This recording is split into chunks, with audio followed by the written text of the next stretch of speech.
Good morning, everybody. Welcome to another coffee morning. Well, another week.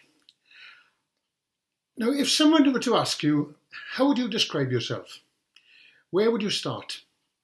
At first glance, it may seem obvious that you would say male or female, old or young, tall or short. That is to say, you describe yourself by your obvious physical attributes.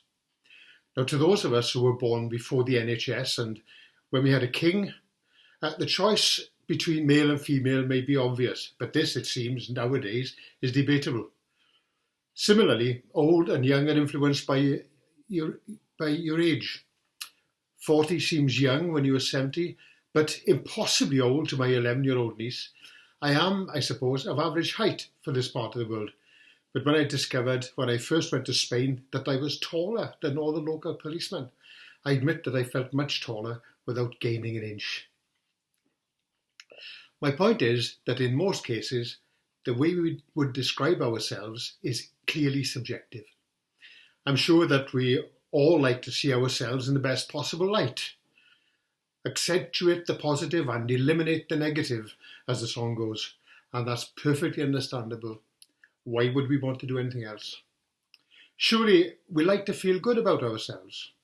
This doesn't mean that we can find no room for improvement, and one way we do this is to measure ourselves against others. We may say that we take the trouble to be polite to others, as they are to us, or that we are careful about our personal presentation, that we conform to the social norms of our community, as we see it.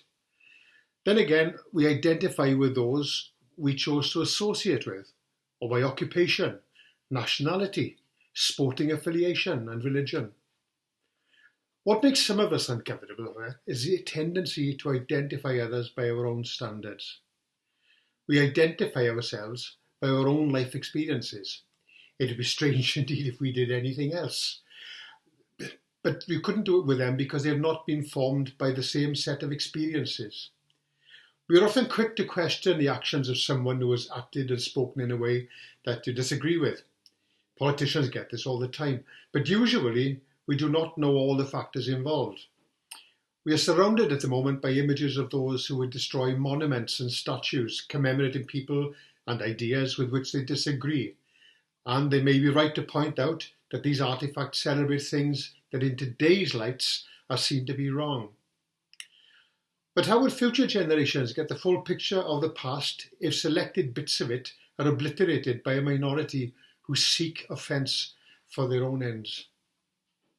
Now, when a person identifies himself with a public declaration of his own attributes, he is taking on a heavy burden. When he starts a sentence with "I am" in relation to a position he holds, he is making a statement that he may need to justify. So he would be well advised to take care and be prepared to do so. You will find on Katie's study this week the occasions when Jesus says, "I am," and we know that in these he's justified. So it would be wise to be careful when we choose causes to support and enterprises that we are happy to be identified with.